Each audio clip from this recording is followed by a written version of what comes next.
ប្រិមិត្តជាទីមេត្រីរហូតមកដល់ពេលនេះពួកសៀមនៅតែបន្តបាញ់ចូលទឹកដីកម្ពុជាស្ទើរតែគ្រប់ព្រំដែនទាំងអស់ទាំងផ្លូវគោកផ្លូវទឹកហើយនិងផ្លូវអាកាស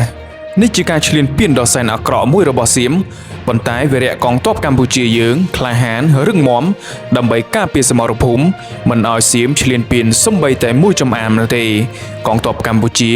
បានស្រោច BM21 ទៅកាន់ពួកកងទ័ពសៀមស្លាប់រាប់ពាន់នាក់របួសរាប់ម៉ឺននាក់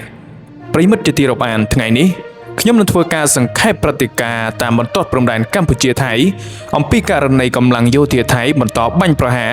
និងឈ្លានពានមកលើដែនអធិបតេយ្យភាពរបស់កម្ពុជាជូនបងប្អូនជាតទៅនេះសូមស្ដាប់ពីការរាយការណ៍របស់កញ្ញាធីតារបស់យើងសង្ខេបស្ថានភាពនៅតាមបន្ទាត់ព្រំដែនកម្ពុជាថៃអំពីករណីកងកម្លាំងយោធាថៃបន្តការបាញ់ប្រហារនិងឈ្លានពានមកលើដែនអធិបតេយ្យកម្ពុជានៅទិសយោធាភូមិភាគទី4និងយោធាភូមិភាគទី5 1. ស្ថានភាពជួរមុខនៅសមរភូមិទិសយោធាភូមិភាគទី4ក្នុងភូមិសាស្ត្រខេត្តឧត្តរមានជ័យនិងខេត្តព្រះវិហារភាគីថៃបានបន្តបាញ់ប្រហារមកលើកម្ពុជាគិតចាប់ពីម៉ោង 17 នាฬิកាថ្ងៃទី 16 ខែធ្នូឆ្នាំ 2025 រហូតដល់ម៉ោង 17 នាฬิកាថ្ងៃទី 17 ខែធ្នូឆ្នាំ 2025 ថ្ងៃទី 16 ខែធ្នូឆ្នាំ 2025ម៉ោង 17:33 នាฬิកាយោធាថៃបានធ្វើការវាយសម្រុកខ្លាំងដោយបានប្រើប្រាស់កាំភ្លើងធំគ្រប់ប្រភេទនៅភូមិសាស្ត្រភ្នំ333និងប្រាសាទតាក្របីម៉ោង 17:35 នាฬิកាយោធាថៃបានប្រើប្រាស់យន្តហោះចម្បាំង F-16 ហោះរំលកចូលដែនអធិបតេយ្យកម្ពុជានៅភូមិសាស្ត្រប្រាសាទតាក្របីម៉ោង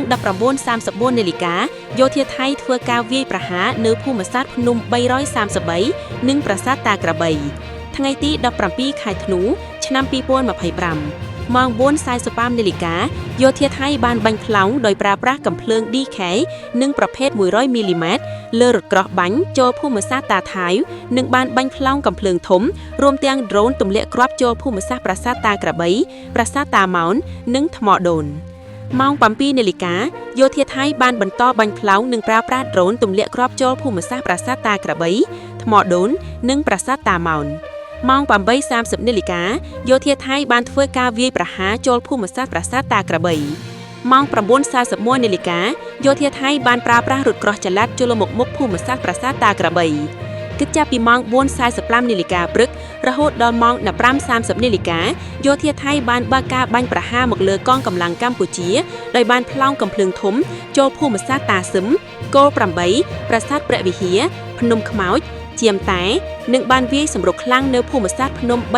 333ដោយនៅភូមិសាស្ត្រប្រាសាទតាក្របីបន្តផ្លោងនៅឡើយគិតមកដល់ម៉ោងនេះ 2. ស្ថានភាពជួរមុខនៅសមរភូមិទិមយោធាភូមិភាគទី5ក្នុងភូមិសាស្ត្រខេត្តបន្ទាយមានជ័យនិងខេត្តពោធិ៍សាត់ភាគីថៃបានបន្តបាញ់ប្រហារមកលើកម្ពុជាគិតចាប់ពីម៉ោង 17 នាฬิកាថ្ងៃទី 16 ខែធ្នូឆ្នាំ